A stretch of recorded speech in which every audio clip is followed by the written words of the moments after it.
మీరు జాబ్ చేస్తున్నారా? మీ సాలరీని డబుల్ చేసుకోవాలని అనుకుంటున్నారా? 2x యువర్ సాలరీ ఆన్లైన్ కోర్సులో జాయిన్ అవ్వండి.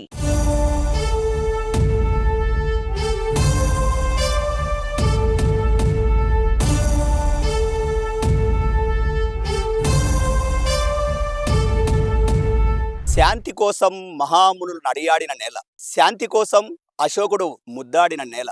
రాజులు పోయారు, రాజ్యాలు పోయాయి. కానీ అలనాటి వైభవం మన కళ్ళ ముందర సజీవ సాక్ష్యంగా నిలుస్తోంది.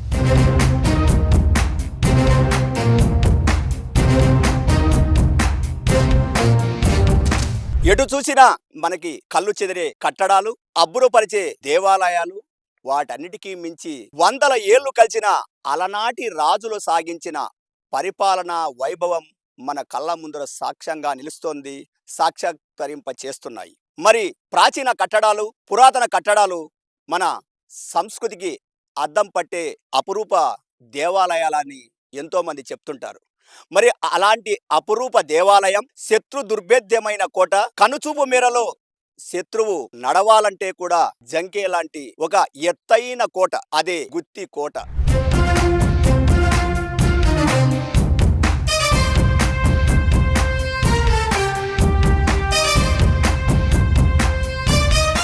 గుత్తికోటకు దాదాపు 4 దశల్లో, అంటే సముద్ర మట్టానికి దాదాపు 680 అడుగుల ఎత్తులో ఉన్న ఈ గుత్తికోట చుట్టూ 28 బురుజులు నిర్మించారు ఆనాటి రాజులు. ఏంటి అంటే, శత్రు దుర్భేదంగా ఉన్న ఈ కోటలో చుట్టూ 60 కిలోమీటర్ల దూరంలో శత్రురాజులు ఎవరైనా కానీ అడుగు పెట్టాలంటే కూడా డేగ కళ్ళతో నిశితంగా పరిశీలించడానికి ఉపయోగించేవే ఈ బురుజులు అన్నమాట. ఈ బురుజులను కూడా 4 దశల్లో, అంటే కింది వైపున, మధ్య వైపున, ఆ మధ్య వైపున, అత్యంత శిఖరాగ్రంలో, అంటే అత్యంత శిఖరాగ్రంలో ఉండే బురుజుల నుంచి చుట్టూ 60 కిలోమీటర్ల పరిధిలో ఎవరు ఒక మనిషి ఆ ప్రాంతంలో తిరుగుతున్నాడంటే వెంటనే ఇక్కడి నుంచి సైనికులు పసిగట్టే అంత కట్టడంగా, అంత రక్షణ కట్టడంగా ఈ గుత్తికోటను ఆనాటి రాజులు వినియోగించుకుంటారు.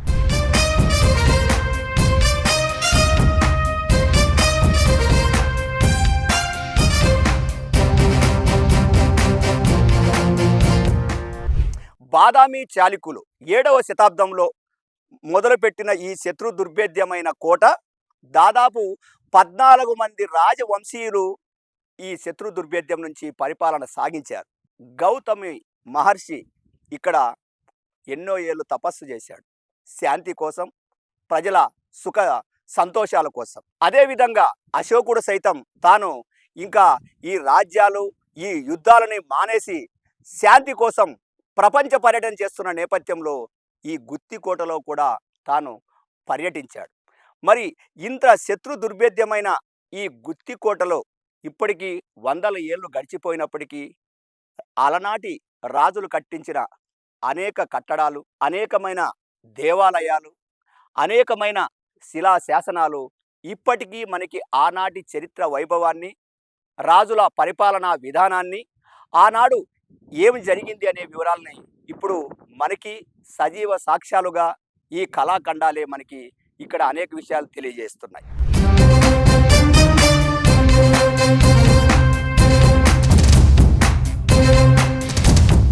మరి దశాబ్దాలు కలుస్తున్నా, ప్రభుత్వాలు మారుతున్నా ఎందుకు ఇంత విలువైన పురాతన కట్టడాలను వీటి పట్ల దృష్టి సారించలేదు? కానీ అనంతపురం ఎంపీ అంబికా లక్ష్మీనారాయణ గారు ఇటీవలనే జరిగిన ప్రస్తుత పార్లమెంటు సమావేశాల్లో గుత్తికోట వైభవాన్ని, చారిత్రక నేపథ్యాన్ని, దీనిని పర్యాటక కేంద్రంగా అభివృద్ధి చేయడం ద్వారా ఈ ప్రాంత ప్రజలకు ఎలాంటి ఉపాధి అవకాశాలు లభిస్తాయి, ఈ విషయాన్ని ప్రస్తుత పార్లమెంటు సమావేశాల్లోనే ప్రస్తావించారు.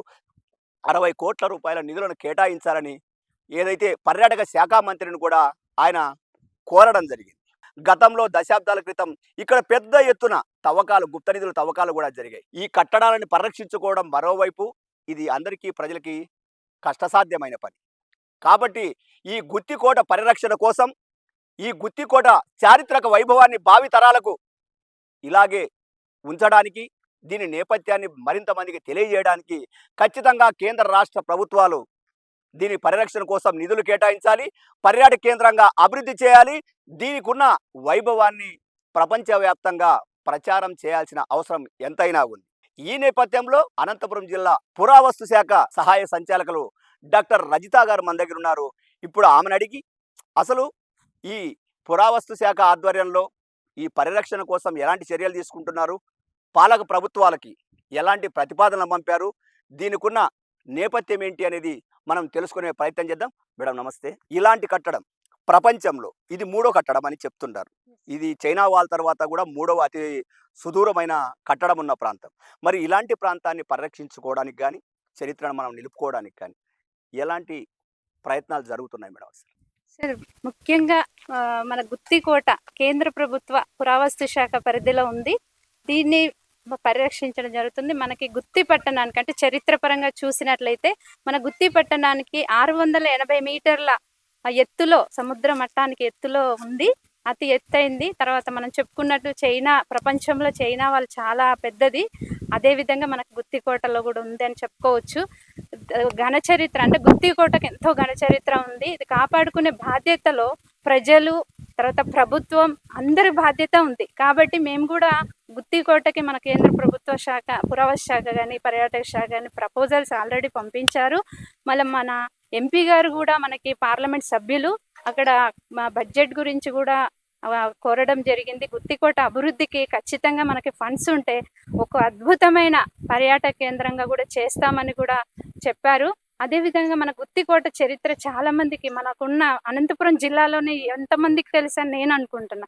కానీ ఈ చరిత్ర గురించి మనం చెప్పే బాధ్యత మనకు ఉంది. ఎందుకంటే గుత్తికోట ఆది మానవుని కాలం నుంచి బ్రిటిష్ పీరియడ్ వరకు 20వ శతాబ్దం వరకు ఎంతో మంది రాజులు, రాజ్యాలు ఒక కేంద్రంగా చేసుకొని పరిపాలించడం జరిగింది. ఎందుకంటే ఒక అద్భుతమైన కోట, శత్రు దుర్భేజమైనది అంటున్నాం. ఎందుకంటే శత్రువులకి మనము ఎంతో దూరంలో ఉంటున్నామంటే ఇది ఒక చరిత్ర కలిగింది. కాబట్టి అప్పటి నుంచి అయినా ఈ చరిత్ర ఉంది. ఇప్పుడు నిజంగా ఇదంతా కూడా డెవలప్ కాలేదు. ఎందుకంటే మనలో చైతన్యం, ప్రజలలో కావచ్చు, ప్రభుత్వం కావచ్చు, అందరూ కూడా కేర్ తీసుకొని ఈ చరిత్రను అందరికి తెలిసే విధంగా మన లోకల్ పీపుల్స్ కావచ్చు, ప్రతి ఒక్కరం బాధ్యత తీసుకుంటేనే ఇది ముందుకెళ్తుంది. గండికోట ఉంది. రీసెంట్గా గండికోట కూడా ఎంతో అద్భుతంగా ఒక పర్యాటక కేంద్రంగా అభివృద్ధి చెందుతుందంటే అక్కడ కేర్ తీసుకోవడం, అద్భుతమైన కట్టడం. అలాగే అంతకంటే అద్భుతమైనది కూడా చెప్పుకోవచ్చు మన గుత్తికోట. ఆ విధంగా మనం చేస్తే బాగుంటుంది. ఇక్కడ మేము రీసెంట్గా రాష్ట్ర పురావస్తు శాఖ కొండపల్లి ఫోర్ట్ ఎంతో అద్భుతంగా మేము అక్కడ ప్రొజెక్షన్ మ్యాపింగ్ కావచ్చు, రోడ్డు కనెక్టివిటీ కావచ్చు, వాటర్ ఫెసిలిటీ, మినిమం నీడ్స్ అన్ని పెట్టాము. ఇప్పుడు చాలా మంది అద్భుతంగా పర్యాటకులు వస్తున్నారు. మా రాష్ట్ర శాఖ తరఫున అది ఇప్పుడు కొండపల్లి ఫోర్ట్ అద్భుతమైన పర్యాటక కేంద్ర పురావస్తు శాఖ పరిధిలో ఉండి ప్రొటెక్షన్ చేస్తూ కూడా మేము చేస్తున్నాం. అదేవిధంగా మన గుత్తికోటను కూడా చేసి ఇప్పుడు వచ్చే వాళ్ళకి మినిమం వాటర్ ఫెసిలిటీ, ఇక్కడ వాష్రూమ్స్ కావచ్చు, తర్వాత ఇక్కడ చూడడానికి ఏమున్నాయి అనేది మనం లెజెండరీ బోర్డ్స్, తర్వాత కింద మనకి సిట్టింగ్ బెంచెస్. ఇప్పుడు ఇక్కడే ఉన్నాము. ఈ అశ్వశాల అన్నారు, గజశాల. ఇక్కడ ఒక 200 మెంబర్స్ కూర్చునే విధంగా కూడా ఉంది. ఎందుకంటే ఇక్కడ ఒక ప్రొజెక్షన్ మ్యాపింగ్ పెట్టి అక్కడ ఒక 1 అవర్ షో అసలు గుత్తికోటని ఎవరు పరిపాలించారు, ఏ విధంగా చరిత్ర ప్రారంభమైంది, ఆ ముఖ్యమైన విషయాలను ప్రజలకు తెలియజేస్తే, పర్యాటకులకి ఖచ్చితంగా ఈ ఒక చరిత్రను మనం అందరికీ తెలియజేసే విధంగా ఉంటుంది. ఈ గుత్తి ప్రాంతం అనేది మనకి చారిత్రక కట్టడాలలో మన దక్షిణ భారతదేశంలోనే గుత్తి దుర్గం అనేది చాలా చాలా ప్రాచీనమైనటువంటి పర్యాటక కేంద్రంగా మనం చెప్పొచ్చు. అదే విధంగా ఇక్కడ మనకి జాతీయ రహదారులు 2 ఉన్నాయి. నేషనల్ హైవే 67, అదే విధంగా నేషనల్ హైవే 7 అంటే ప్రస్తుతం 44 గా గుర్తింపు పొందుతోంది.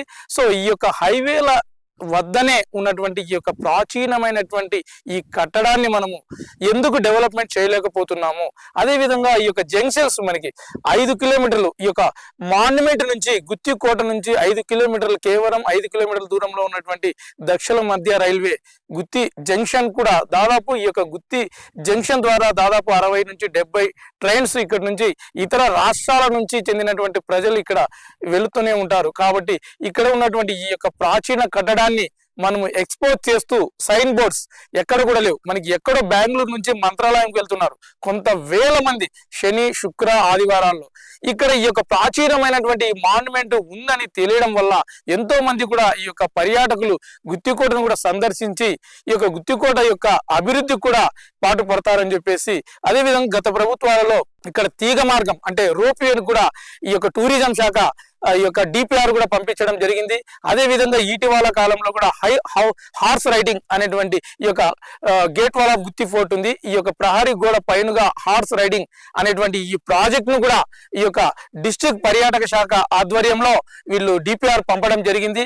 కానీ ఈ రోజు కూడా అది ఏమనేది తెలియదు. అది ఆ యొక్క ప్రాజెక్ట్ అనేది సక్సెస్ అయ్యి మనకి వచ్చిందంటే దాన్ని వెంటనే కూడా ఈ గుత్తికోటలో ఈ యొక్క హార్స్ రైడింగ్ అనేటువంటి ఒక ప్రత్యేకమైనటువంటి ఒక ప్రాజెక్ట్ ను కూడా తీసుకొని వచ్చి గుత్తికోటను ప్రపంచ దేశాలకు ఇతర రాష్ట్రాలకు కూడా గుత్తికోటను ఉందని మనము చూపించగలుగుతామనేదే మా యొక్క ఉద్దేశం. ఈ రోజు మనం చూడొచ్చు గుర్రపుశాల అంటే గుర్రపునాడ ఆకారంలో ఉంటుంది. ఎన్నో షూటింగ్లు జరిగాయి. ఒక క్షత్రియ అయితేనేమి, ఒక లవర్ అయితేనేమి, ఇంకా ఎన్నో షార్ట్ మూవీలు జరిగాయి. అద్భుతంగా ఉంటుంది. ఇక్కడ యువతకు ఇలాంటి సినిమా షూటింగ్స్ కూడా నిర్మాతలు అలాగే ఇంకా ఈ ప్రభుత్వ పరంగా తీసే ఈ యొక్క డాక్యుమెంటరీలు ఇవన్నీ కూడా గుత్తికోటలో వచ్చి తీసుకొని వెళ్తేగిన ఇక్కడ ఉపాధి అవకాశాలు కూడా చాలా లభిస్తాయి. త్వరలోనే గుత్తికోటను పర్యాటకంగా చేస్తారని సందర్భంగా ఈ అవకాశం ఇచ్చిన సుమన్ టీవీ వారికి ధన్యవాదాలు తెలుపుతున్నాను. థ్యాంక్ యూ అండి. శత్రు దుర్భేద్యమైన గుత్తికోటలో రహస్య మార్గాలు ఎన్నో. కారణం, ఎవరైనా రాజులు దండెత్తి యుద్ధాలకు వచ్చినప్పుడు లేదా అత్యవసర సమయాల్లో తమ ప్రాణాలను కాపాడుకోవడానికి కుటుంబ సభ్యులతో సహా మూడో కంట పడకుండా అజ్ఞాతానికి వెళ్ళిపోవడానికి వాడే మార్గాలే ఇలాంటి సొరంగ మార్గాలు. ఇప్పుడు గుత్తికోటలో ఉన్న ఈ సొరంగ మార్గాన్ని ఇలాంటి మార్గాలు అనేకం ఉన్నాయి.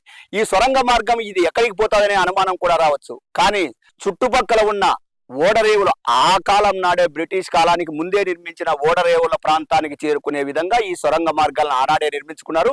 ఇక్కడ నుంచి 100 కిలోమీటర్ల దూరంలో ఉన్న ఈ సొరంగ మార్గాల ద్వారానే అలనాటి రాజులు ఎవరైతే ఉన్నారో వారందరూ కూడా ఈ మార్గాల ద్వారా అక్కడికి వెళ్ళిపోయారు. ఇలాంటి సొరంగ మార్గాలు అనేకం ఉన్నాయి. కానీ ఈ గుప్త నిధుల కోసం తవ్వకాల వల్ల 100 ఏళ్లు గడిచిపోవడం వల్ల వీటి పరిరక్షణ లేకపోవడం వల్ల ఈ సొరంగ మార్గాలను పూర్తి స్థాయిలో మనం చూపించడానికి అవకాశం లేదు. మనం ఇప్పుడు చూస్తున్నది ఇది ఒక సొరంగ మార్గం. చుట్టూ ఎత్తైన కొండల మధ్యన ఉన్న మరో ఎత్తైన కొండ మీద చుట్టూ ఉండడం వల్ల అంటే ఒక గుత్తిలాగా ఎత్తైన ప్రాంతంలో ఉన్న ప్రాంతంలో శత్రు దుర్భేదంగా ఇది నిర్మించుకోవడం వల్లనే ఆ రోజు అంటే 14 వంశాల రాజులు ఇక్కడ పరిపాలన సాగించినా కూడా ఏ ఒక్కరూ కూడా యుద్ధాలు చేయాలనుకున్నప్పుడు ఈ కోటను తాకడానికి సాహసించలేదు. అలాంటి అవకాశం కూడా రాలేదు అనేది మనకి చరిత్ర సాక్ష్యం ద్వారా తెలుస్తుంది. ఇక్కడ నివసించే వారికి అందరికీ కూడా పుష్కలంగా నీరు కావాలి. మరి ఆ నీటి కోసం ఆనాడే రాజులు 101 బావులను తవ్వించారు. ఇంత ఎత్తైన ప్రాంతంలో మనమున్న ఒక బావి దగ్గర ఉన్నాం. ఇది దీపాల బావి. ఈ బావులు కూడా అనేక పేర్లు పెట్టారు. కోడిగుడ్డ ఆకారంలో ఉన్న బావి, దీపాల బావి, ఇలా రకరకాల బావుల పేర్లు చెప్పారు. కానీ కరువు సీమలో నీళ్లు లేవు అని చెప్తాము. కానీ ఇప్పుడు మనం వేసవిలో ఉన్నాము. ఈ వేసవిలో కూడా సముద్ర మట్టానికి 680 మీటర్ల ఎత్తులో ఉన్న ఈ ప్రాంతంలో కూడా ఇప్పుడు మనం నీళ్లను కూడా చూడొచ్చు ఈ బావిలో. రెండోది, వర్షాకాలం వచ్చిందంటే దీంట్లో సంపూర్ణ పుష్కలంగా కూడా నీళ్లు లభిస్తాయి. ఇక్కడికి వచ్చే పర్యాటకులంతా కూడా వీటిని అన్నింటినీ కూడా ఎప్పుడు వీక్షిస్తున్న పరిస్థితి.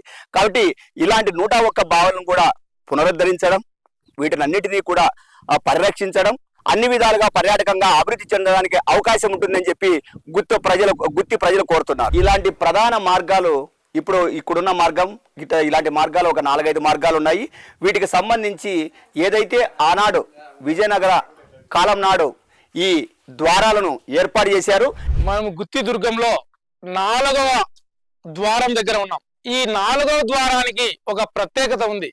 ఈ యొక్క 4వ ద్వారాన్ని నిర్మించినటువంటి రాజులలో ముఖ్యులైనటువంటి విజయనగర సామ్రాజ్యానికి సంబంధించినటువంటి అచ్యుత దేవరాయలు. ఈ అచ్యుత దేవరాయలు నిర్మించినటువంటి ఈ యొక్క ద్వారానికి ప్రతి ఒక్క రాతి పిల్లలకు ఒక ప్రత్యేకమైనటువంటి ఒక కళా నైపుణ్యం ఉందనేది మనము పూర్తిగా దీన్ని తెలియజేయచ్చు. మనం ఇక్కడ చూస్తున్నాము. ఈ యొక్క 4వ ద్వారంలో పైన ఉన్నటువంటి ఈ యొక్క గజలక్ష్మిని చూసినట్లయితే అటు సైడ్ ఇటు సైడ్ ఏనుగులు, మధ్యలో లక్ష్మి, ఆ లక్ష్మికి పూలమాల వేస్తున్నటువంటి ఏనుగులు. దీన్ని బట్టి మనము ఈ యొక్క ఐడెంటిఫికేషన్, ఈ యొక్క గుర్తుని బట్టి మనము ఇది విజయనగర సామ్రాజ్యానికి సంబంధించినటువంటి కట్టడం అని మనము దీన్ని చెప్పొచ్చు అనమాట.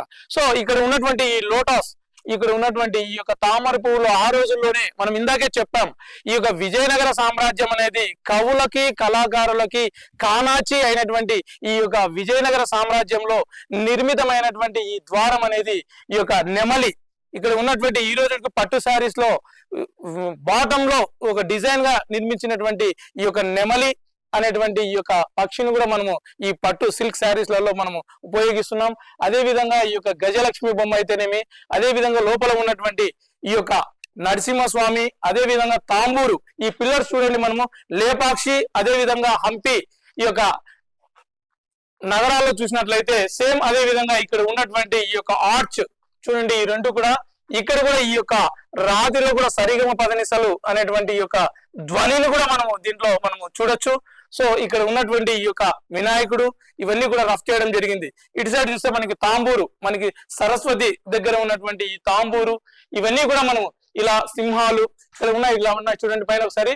మనం ఇదంతా కూడా ఈ యొక్క విజయనగర సామ్రాజ్యంలో అష్టదిగ్గజ కవులు ఉన్నటువంటి ఈ యొక్క అల్లసాని పెద్దన్న అయితేనేమి, తెనాలి రామకృష్ణ అయితేనేమి, ఈ యొక్క అష్టదిగ్గజ కవులు విశదీకరించినటువంటి ఈ యొక్క కళల ఈ యొక్క నైపుణ్యమే ఈ యొక్క 4వ గేట్ అని చెప్పొచ్చు. మనం అదే విధంగా చూస్తే అక్కడ కూడా పై భాగంలో మనకి అశోకుని యొక్క కాలంలో నిర్మితమైనటువంటి ఈ యొక్క శిలా శాసనాలు కూడా మనం చూడొచ్చు. అదే విధంగా ఈ యొక్క ఉన్నటువంటి ఈ యొక్క మనకి ఈ యొక్క ద్వారాన్ని చూస్తేనే ఈ యొక్క గుత్తికోటలో 14 ముఖద్వారాలు ఉంటాయి. ఈ 14 ముఖద్వారాల్లో 3వ ముఖద్వారానికి ఒక ప్రత్యేకత ఉంది. ఆ ప్రత్యేకతనే విజయనగర సామ్రాజ్యానికి ఈ యొక్క చిరునామాని మనం తెలియజేయచ్చు. మనం ఇప్పుడు ఈ యొక్క 4వ ద్వారం తర్వాత 5వ ద్వారం దగ్గర ఉన్నటువంటి ఈ యొక్క నిజాం నవాబ్ కాలంలో నిర్మితమైనటువంటి ఈ యొక్క 5వ ద్వారం దగ్గర మనం ఉన్నాము. ఈ యొక్క 5వ ద్వారం దగ్గర ఉన్నటువంటి ఆ స్ట్రక్చర్ మనం గమనించినట్లయితే ఈ యొక్క హిందూ ముస్లింలకు సంబంధించినటువంటి ఈ యొక్క సంయుక్తంగా నిర్మితమైందని మనం చెప్పొచ్చు. ఎందుకంటే అక్కడ మసీదు సింబల్స్ లో అదే విధంగా ఫ్లవర్స్, అదే విధంగా టెంపుల్స్ పైన మనం ఫ్లవర్స్ చూసినట్లయితే అది హిందూ కల్చర్ కి మనము సూచికగా చెప్పవచ్చు. అదే విధంగా అక్కడ ఉన్నటువంటి చిన్న విండోస్ ఈ యొక్క మసీదు రూపంలో కనిపిస్తా ఉన్నాయి. ఇది ఈ యొక్క నిజాం నవాబ్ గారి కాలంలో ఉన్నటువంటి కుతుబ్ షాహీ యొక్క పీరియడ్ లో దీన్ని నిర్మితమైనట్లు మనము చెప్తాం అనమాట. సో నెక్స్ట్ ఇక్కడ అటు సైడ్ వెళ్తే చిన్న సత్యమ్మ టెంపుల్ ఉంది, సత్యదేవత. ఇక్కడ సత్యదేవత టెంపుల్ కూడా ఏంటంటే మనము ఈ యొక్క 5వ ద్వారం తర్వాత వెళ్ళేటప్పుడు ఆ యొక్క సత్యదేవతను కూడా మనం దర్శించుకొని పైనికి వెళ్ళే వాళ్ళనమాట. ఆ వెళ్ళిన తర్వాత 6th గేట్ కూడా మళ్ళీ మనకి విజయనగర సామ్రాజ్యంలో నిర్మితమైనటువంటి ఈ యొక్క 6వ గేట్ కూడా మనం చూడొచ్చు.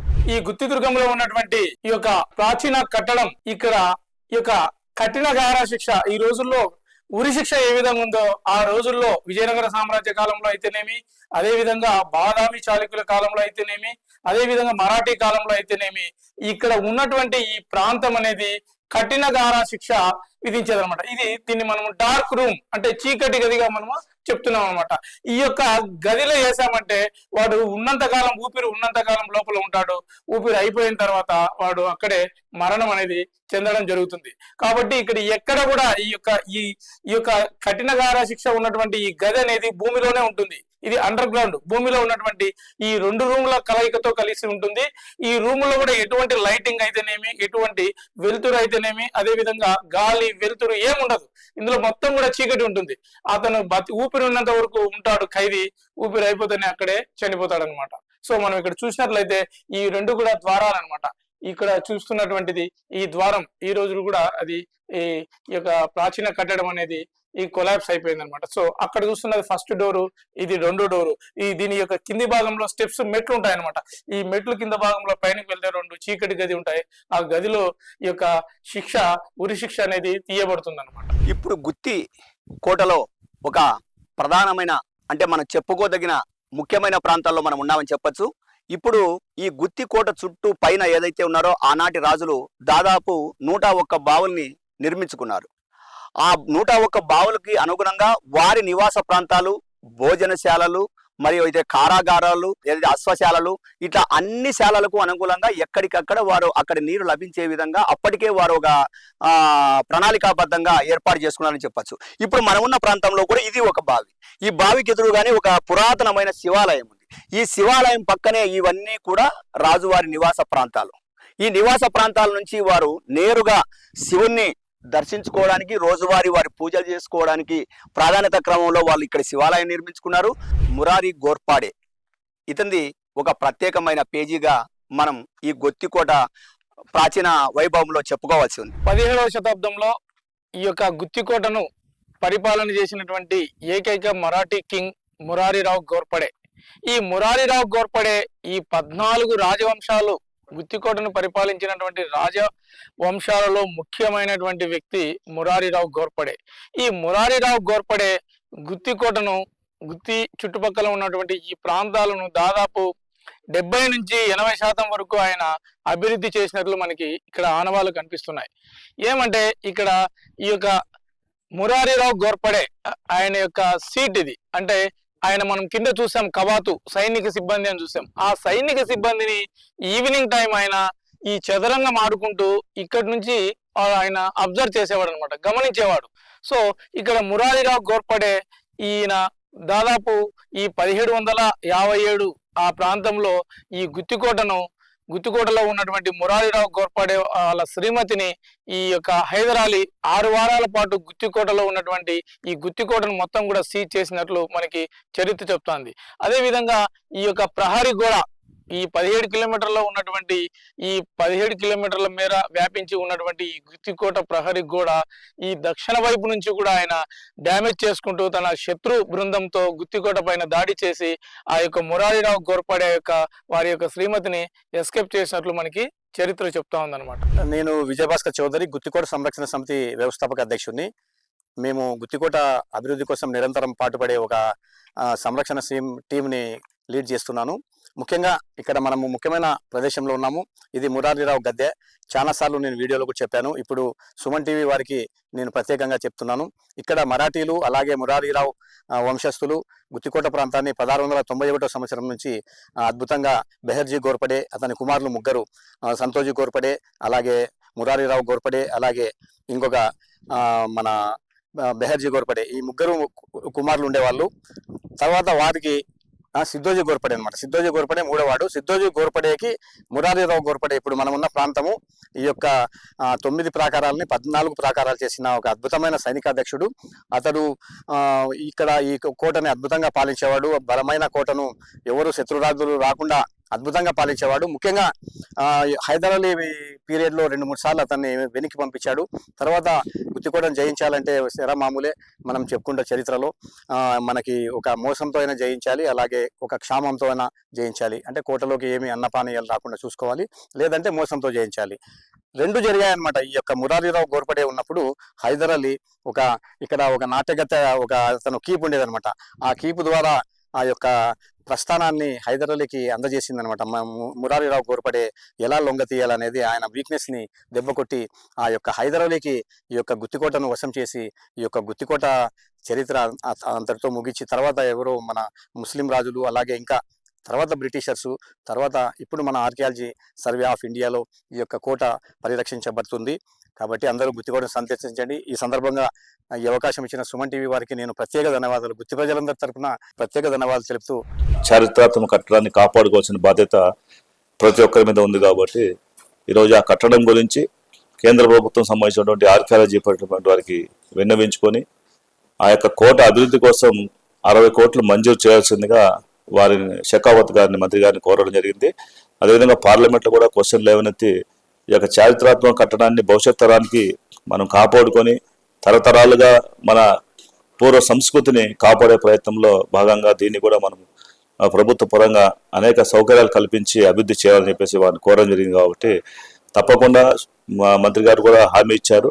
ఈ యొక్క కోట చరిత్రను మనం ఒకసారి తీసుకొని ఆర్కియాలజీ డిపార్ట్మెంట్ ద్వారా, అదేవిధంగా టూరిజం డిపార్ట్మెంట్ ద్వారా 2 కలగలిపి ఒక మంచి పర్యాటక ప్రాంతంగా గుర్తింపు చేద్దామని చెప్పేసి ఒక హామీని ఇవ్వడం జరిగింది. కాబట్టి ఇక స్థానికంగా ఉన్నటువంటి టూరిజం శాఖ మంత్రులు దుర్గేష్ గారికి కూడా మేము విన్నవించుకుంటున్నాము. అదేవిధంగా ప్రధానంగా మాన్య గౌరవ ముఖ్యమంత్రి నారా చంద్రబాబు గారి ఆధ్వర్యంలో ఆంధ్రప్రదేశ్ అత్యంత వేగంగా అభివృద్ధి చెందుతుంది. కాబట్టి టూరిజం కూడా ఒక అభివృద్ధికి ఒక మంచి మార్గం. కాబట్టి ఇది ఒక అనంతపురం దగ్గర ఉన్నటువంటి గుత్తి ప్రాంతము 2 నేషనల్ హైవేలకి పక్కనే ఉంటుంది. అదేవిధంగా హైదరాబాద్ బెంగళూరు కారిడార్లో ఉంటుంది. దాంతోపాటు ప్రముఖ గుంతకల్లు మరియు గుత్తి 2 రైల్వే జంక్షన్లకి ఆనుకుని ఉంటుంది. కాబట్టి పర్యాటకులు ఎక్కువ మంది ఇక్కడ వచ్చేదానికి అవకాశం ఉంది. కాబట్టి వీటిని అభివృద్ధి చేస్తే తప్పకుండా మన ప్రాంతంలో టూరిజం యొక్క ఇంపార్టెన్స్ బాగా పెరుగుతుంది. తద్వారా భవిష్యత్ తరానికి, అంటే మన ప్రాచీన కట్టడాలన్నీ కూడా కాపాడుకొని ఈ విధంగా గతంలో రాజులు పరిపాలించారు, ఈ ప్రాంతం అంతా ఈ విధంగా ఉన్నింది అనేటువంటి విషయాల్ని మనం ఎప్పటికప్పుడు తెలియజేయాల్సిన బాధ్యత మన అందరి మీద ఉంది. కాబట్టి ఇలాంటి కట్టడాలను కాపాడుకోవడం కోసం నా వంతు ప్రయత్నంగా అనేక సంవత్సరాలుగా ఉన్నటువంటి అనేక సమస్యలను కూడా మా దృష్టికి వచ్చాయి. అనంతపురానికి వచ్చేటువంటి విదేశీ యాత్రికులు కూడా గుత్తికోటను దర్శించేటువంటి అవకాశాలు ఇటీవల కాలంలో మనము గమనిస్తున్నాం. గుత్తికోటలో అది ఒక 15 చిన్న చిన్న కోటల యొక్క దుర్గంగానే కాదు, దానిలో ఎన్నో చిన్న చిన్న గదులు అయితేమి, చిన్న చిన్న స్థావరాలు అయితేమి, ఎన్నో నీటి వసతులు ఉండేటువంటి బావులు అయితే ఏమీ ఉన్నాయి. వాస్తవానికి యుద్ధకాలం లోపల ఈ కోటను దిగ్బంధం చేస్తే లోపలనే ఆహార పదార్థాలు, నీటి వసతులు, తర్వాత ఇతరమైనటువంటి ఆయుధ సామగ్రిని అన్నిటినీ పెట్టుకొని 1 సంవత్సర కాలం పాటు పటిష్టవంతంగా యుద్ధం చేసేటువంటి అవకాశాలు కూడా గుత్తికోటలో లభ్యమవుతాయి అని అంటారు. కొంతకాలంగా ఈ గుత్తికోటను ఎవరు పట్టించుకోకపోవడంతో కొంత డెవలప్మెంటల్ యాక్టివిటీ అక్కడ దెబ్బతినింది. అంతేకాకుండా పర్యాటకుల తాకిడి కూడా తగ్గింది. సో ఈ సందర్భంలో మొన్న మన అనంతపురం పార్లమెంట్ సభ్యులు అంబికా లక్ష్మీనారాయణ గారు ఈ ఇష్యూను పార్లమెంట్ లో రైజ్ చేసి మాట్లాడడం చాలా సంతోషంగా అనిపించింది నాకు. ఒక అనంతపురం జిల్లా వాసిగా మన అనంతపురం జిల్లాలో ఉన్నటువంటి ప్రముఖ కోట గుత్తికోట, మన కృష్ణదేవరాయల వంశం వాళ్ళు కట్టించినటువంటి కోటను ఈ రోజు డెవలప్ చేసుకొని గుత్తిని ఒక మంచి పర్యాటక కేంద్రంగా మార్చాలని చెప్పేసి మా ఎంపీ గారు పార్లమెంట్ లో తన గొంతును వినిపించారు. అది చాలా సంతోషం అనిపించింది మాకు. ఎందుకంటే మన జిల్లాలో ఉన్నటువంటి అతి తక్కువ పర్యాటక కేంద్రాలను మనం వృద్ధి చేసుకుంటే మన జిల్లాకు పర్యాటక పరంగా ఇన్కమ్ కూడా వచ్చేటువంటి అవకాశం ఉంది.